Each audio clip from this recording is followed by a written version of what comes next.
GV 99.9, your good vibes. GV Balita Express. GV Balita Express. Mga may init na bagong balita, mga balitang dapat mong malaman ngayong umaga. GV Balita Express. GV Balita Express. Mga balitang kinalap ng buong puwersa ng GV 99.9 Batangas. GV Balita Express. GV Balita Express. Mga balita sa loob at labas ng Timog Katagalugan. GV Balita Express. GV Balita Express. Narito na ang GV Balita Express. Magandang umaga mga ka-vibes. Kayo ay nakatutok sa GV Balita Express sa programang Good Vibes Morning. Kasama niyo po ang inyong lingkod, DJ Frankie, at kasama rin natin sa kabilang linya, DJ Joey Boy at DJ Noel upang maghatid ng pinakabagong balita, keeping you GV informed, GV aware, and GV updated. Muli ito po ang GV Balita Express. oras natin ngayon, 7 minutos, makalipas ang oras ng alas 7 ng umaga. Hatid sa atin ang Biogesic. Headaches can strike anytime, anywhere, kaya always bring Biogesic anytime, anywhere. Choose ingat, choose Biogesic. At para sa ating headlines, balita. Pangulong Marcos Jr. kumpiyansang maipapasa ang malinis na budget para sa 2026. At Pangulong Marcos Jr. din bumisita sa puntod ng ama sa libingan ng mga bayani. Mangingisda sugatan matapos butasin ng needlefish ang leeg sa Occidental Mindoro. Negosyante arestado matapos pagbantaan ang 2 binatilyo sa sementeryo sa Balayan, Batangas. Isang driver patay, 5 sugatan sa pagkahulog ng sasakyan sa bangin sa Cavinti, Laguna. Plano ng pagtatayo ng windmill sa Balayan, Batangas inanunsyo ng alkalde. At presyo ng produktong petrolyo magtataas. Bagyong Tino, Shearline at Amihan magpapaulan sa bansa. Para sa ating detalye ng balita, Pangulong Marcos Jr. kumpiyansang maipapasa ang malinis na budget sa 2026. Para sa detalye ng balita, kasama natin DJ Joey Boy. Ibalita mo. GV Balita Express. DJ Frankie, kumpiyansa si Pangulong Ferdinand Marcos Jr. na makakapasa ang pamahalaan ng maayos at malinis na pambansang budget para sa 2026. Kasunod ng mga kontrobersyang bumabalot sa 2025 appropriations dahil sa mga umano'y irregularidad.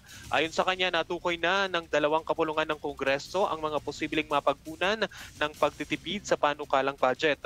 Bagamat aminado siyang hindi ganap na mawawala ang korupsyon, tiniyak ng Pangulo na patuloy ang mga reforma at paghihigpit sa mga sistema upang mapahirapan ang mga gumagawa ng katiwalian. Inatasan din ni Marcos ang Department of Public Works and Highways na bawasan ng hanggang 50% ang halaga ng mga materyales sa konstruksyon na maaaring magresulta sa 30 to 45 billion pesos na pagtitipid. Binalaan naman niya ang kanyang i-veto ang 2026 budget sakaling maglaman ito ng mga discretionary funds o mga proyektong hindi tugma sa pambansang prioridad. Naipasa na ng mababang kapulungan ng bersyon nito ng General Appropriations Bill habang tinatapos naman ng Senado ang sarili nitong bersyon bago ang bicameral conference na ngayong taon ay isasagawa ng mas bukas sa publiko matapos ang batikos sa mga nakaraang dagdag singit sa pondo. Para sa GV Balita Express, ito si DJ Joey Boy sa GV 99.9, your good vibes. At mula kay Pangulong Marcos Jr. bumisita sa puntod ng ama sa libingan ng bayani. Kasama natin, DJ Noel, ibalita mo. GV Balita Express. DJ Frankie, bumisita si Pangulong Ferdinand Marcos Jr. sa puntod ng kanyang ama at kanyang dating Pangulong Ferdinand Marcos Sr. sa libingan ng mga bayani kahapon, Nobyembre 2. Kasama niya sa pagdalaw ang First Lady na si Liza Araneta Marcos. Mula pa sa South Korea si Marcos Jr. matapos dumalo sa 32nd Asia-Pacific Economic Cooperation o APEC Economic Leaders Meeting. Sa kanyang mensahe para sa undas, hinikayat ng Pangulo ang mga Pilipino na mag-alay ng taimtim na paggalang sa mga yumao. Aniya ang paggunita sa mga pumanaw ay paalala ng ating kakayahang mag-iwan ng makabuluhang ambag sa kapwa at sa lipunan. Dagdag pa ni Marcos Jr. ang bawat dasal, kandila at bulaklak ay inaalay ay sagisag ng pag-asa, pagkakaisa at pagpapatuloy ng kanilang alaala at misyon. Para sa GV Balita Express, ito si DJ Noel sa GV 99.9, Your Good Vibes. Mangingisda sugatan matapos butasin ng needlefish ang leeg sa Occidental Mindoro. Para sa detalye ng balita. GV Balita Express. Isang 45 years old na mangingisdang si Edilberto Lacerna ang kasalukuyang inoobserbahan sa ospital matapos bumaon sa kanyang leeg ang mahabang nguso ng isdang bilaan o needlefish habang nangingisda sa karagatan ng Sablayan, Occidental Mindoro noong Huwebes ng madaling araw. Ayon sa pamilya, nahirapan pa rin itong magsalita at inoobserbahan ang laban sa posibleng impeksyon. Kwento ng bayaw ng biktima, naganap ang insidente habang umaahon sila Lacerna matapos manghuli ng isda. Inatake umano siya ng bilaan matapos mabuksan ang kanyang ilaw. Agad siyang isinugod sa mga ospital sa Sablayan at Mamburao bago dinala sa Batangas Medical Center kung saan tinanggal ang operasyon ang nakatusok na isda. Nananawagan ng tulong ang asawa ng biktima para sa kanilang 6 na anak habang nagpapagaling pa ito. Hindi ito ang unang beses na may naitalang pag-atake ng bilaan sa mga mangingisda sa rehiyon. Para sa GV Balita Express, ako po si DJ Frankie sa GV 99.9, Your Good Vibes. Negosyante arestado matapos pagbantaan ang 2 binatilyo sa sementeryo sa Balayan, Batangas. Para sa detalye ng balita, DJ Joey Boy, pasok. GV Balita Express. Arestado ang isang negosyanteng kinilalang si Tino, 39 anyos, matapos umanong pagbantaan ng baril ang 2 kabataan sa Barangay Calzada, Balayan, Batangas noong Oktubre 30. Base sa ulat ng Balayan Municipal Police Station, lumapit sa Police Assistance Desk malapit sa public cemetery ang mga biktima na sina Mike at Joseph, kapwa 18 anyos, para ireklamo ang ginawang pagbabanta ng sospek. Agad na rumisponde ang mga polis at natuntun si Tino ilang minuto lang matapos ang insidente. Nang inspeksyonin ang dala nitong sling bag, nakuha ang isang kalibre 45 pistol na may bala at walang serial number. Kasong grave threat at paglabag sa Republic Act 10591 ang isasampa laban sa suspect. Para sa GV Balita Express, ito si DJ Joey Boy sa GV 99.9, Your Good Vibes. At driver patay 5 sugatan sa pagkahulog ng sasakyan sa bangin sa Cavinti, Laguna. Para sa detalye ng balita, DJ Noel, pasok. GV Balita Express. DJ Frankie, nasawi ang isang driver na lalaki habang 5 ang sugatan matapos mahulog ang sinasakyang puting MPV sa bangin sa Barangay Duhat, Cavinti, Laguna, pasado alas 2:30 ng hapon noong October 30. Base sa investigasyon ng Cavinti Municipal Police Station, binabaybay ng sasakyan ang Pagsanhan Cavinti Road papunta sa Barangay Bukal nang mawalan umano ng kontrol ang driver at madulas sa kalsada sa kurbadang bahagi ng highway. Dahil dito, tuluyang nahulog sa bangin ang sasakyan. Kinilala ang nasawing driver na si Larry, 65 years old. Kasamang nasugatan sa insidente, sina Rosalinda, 66, Felicidad, 69 years old, Maricel, 48 years old, Kim, 22 years old, at Kyle, 11 years old. Agad isinugod sa ospital sa Santa Cruz, Laguna ang mga biktima para sa gamutan, subalit idineklarang dead on arrival ang driver. Matindi naman ang pinsalang tinamo ng sasakyan na ngayon ay isinasailalim na sa towing process. Patuloy ang investigasyon ng mga otoridad hinggil sa naturang insidente. Para sa GV Balita Express, ito si DJ Noel sa GV 99.9, Your Good Vibes. Plano ng pagtatayo ng windmill sa Balayan, Batangas, inanunsyo ng alkalde. Para sa detalye ng balita, GV Balita Express. Isang makabagong proyekto ang inaasahang magdadala ng pagbabago sa bayan ng Balayan, Batangas. Inihayag ni Mayor Lisa Ermita ang planong pagpasok ng malaking investor na magtatayo ng mga windmill o mga turbina ng hangin sa bayan. Magdadala ito ng malinis na kuryente hindi lamang sa Balayan kung hindi maging sa Karatig Bayan.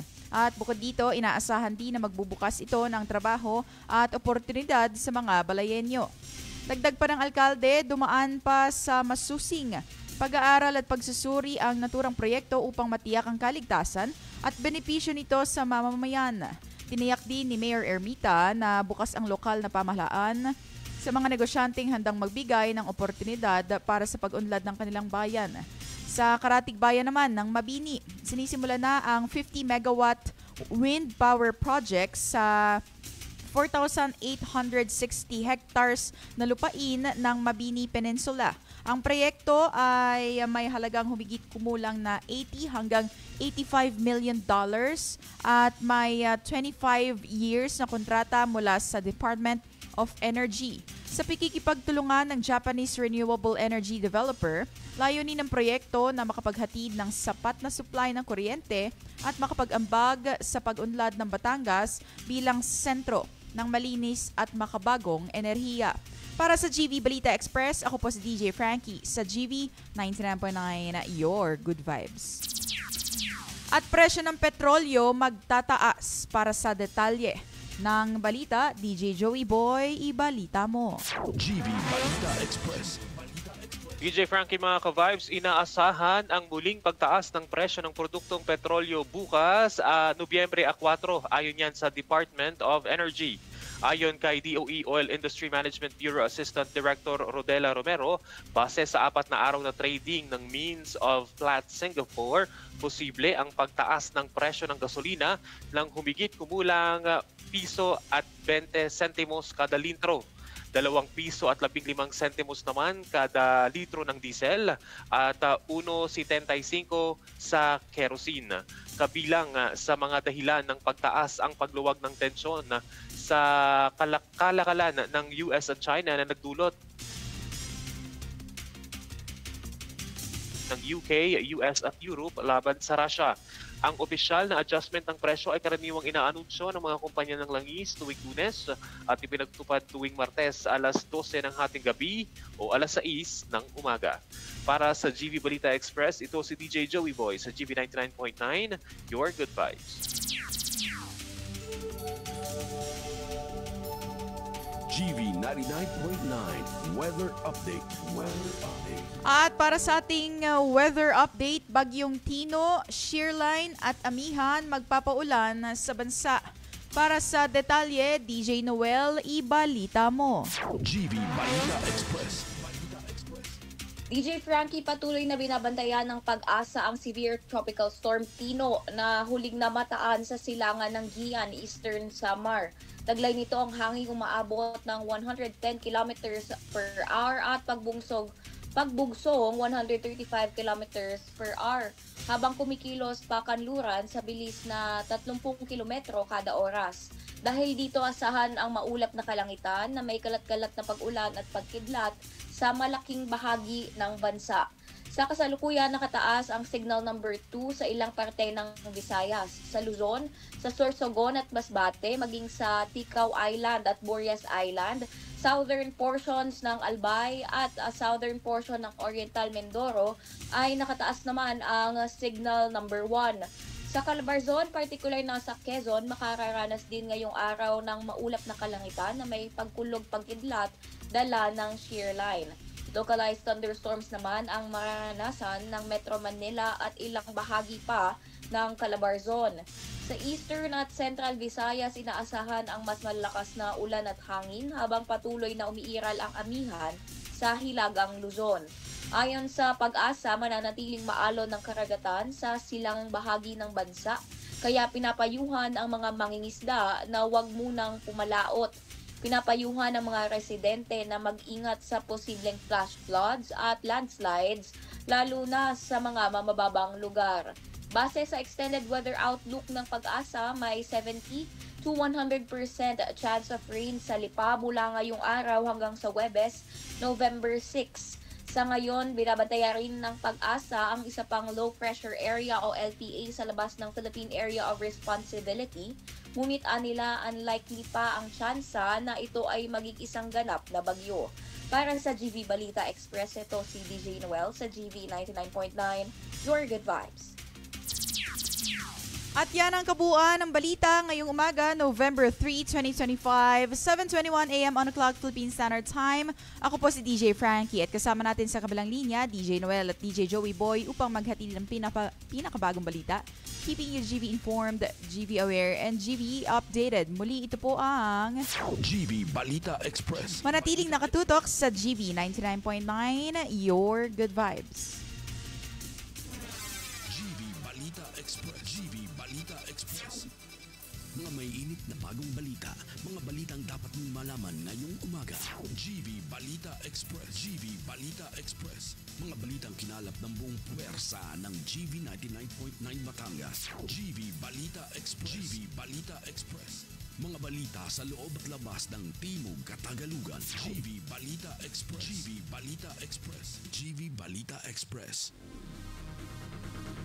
GV 99.9 gives you your news. Keeps you informed and updated. Plays your kind of music.